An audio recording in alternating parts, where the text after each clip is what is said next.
So this is what you get when you order a fan kit. You get the actual fan with the digital thermostat, I believe, and then they send you the wires separately. Well, looks like we got some directions, hopefully.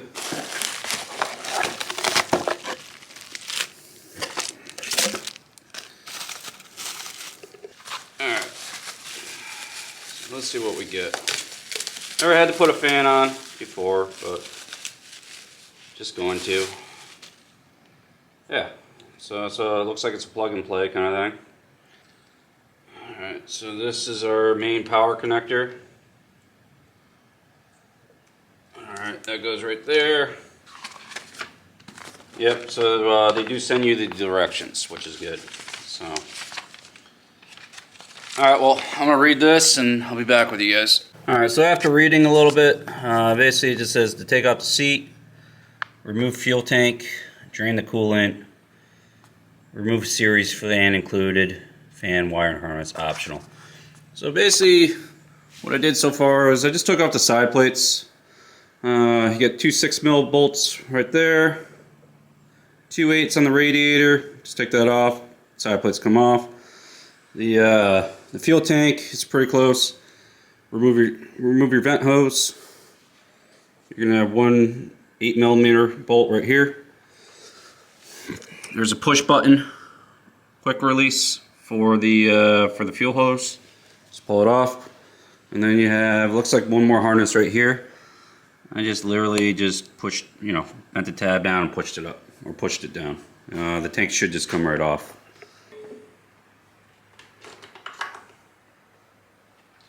Easy tank removal. So the reason why they want you to remove the coolant is you gotta take off this radiator. There's two side bolts. There's two holes where the fan kind of goes. Don't think I can actually reach in there. I'm gonna try to see if I could do it without taking the coolant out, but we just don't know. We'll find out. Alright, so after looking at it, yes, you do need to drain the coolant. So just come down to your water pump. Always look for the bolt that has the copper washer. That's going to be your drain right here. Take the top off and just loosen that up. So what I'm going to do is just loosen it up, catch it with a funnel. It's going to pour in the bucket. Make sure it's a clean bucket, that way you can reuse it. And then proceed to take the radiator off.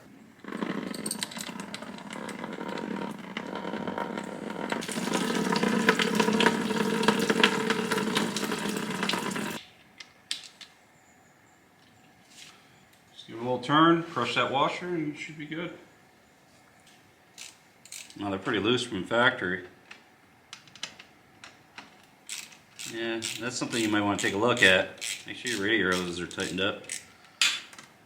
Alright, loosen those up. And you got two 8mm on the side holding it to the frame.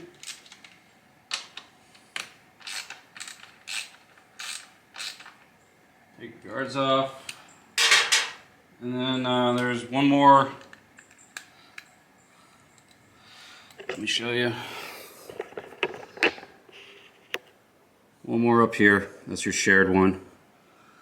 Loosen that guy. That guy. Go after that guy, then you can go ahead and proceed to take it off, it looks like.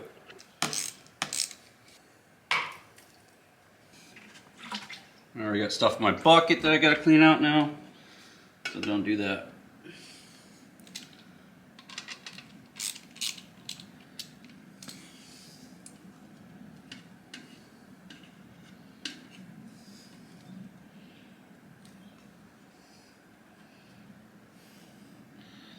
And just continue to drain it.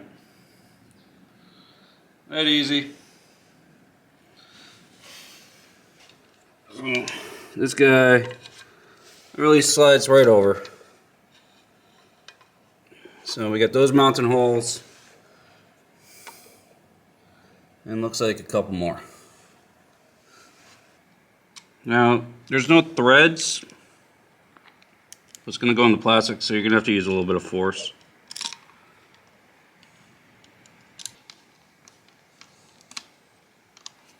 And we're just get everything kind of loose started first.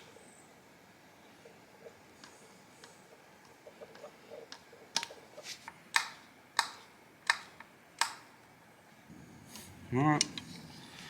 Well, she's on. Alright, so we gotta coat the wire in thermal paste, which is, you know, give you a little bit of it.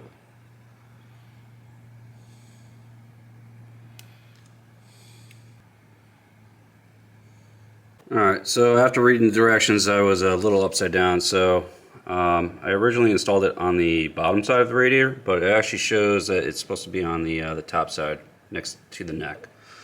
So all I'm going to do is I'm going to just take some zip ties and just zip tie this wire to the one right here, just prevent that wire from moving around. Alright, we're all set, so I'm just going to go ahead and put the radiator right back in the bike. We'll be right back. Alright, radiator's all back in. Pretty much it went in pretty smooth. Just make sure you guys have the hose clamps on the metal, not on the hose. Just double check your clamps. So all my clamps are tight. I already tightened this guy, so we're just going to put our put the antifreeze back in, or the coolant, and then start doing the wiring. Alright, well, what Rocky Mountain sent me was a switch on and off. I'm not going to use that.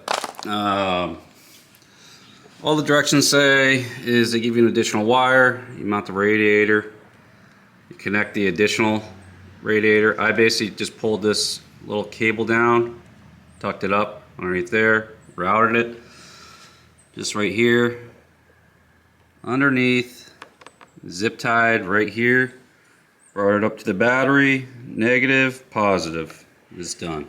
So I put the sensor pretty much in there. That's as far as I can get it in. I don't know, I might try to push it in a little further, but I think it's going to do its job. And that's pretty much it. Alright, well, I'm going to put the fuel tank back on and get the plastics on and give it a test ride. And see if I can get it up to operated temperatures and see if that fan comes on.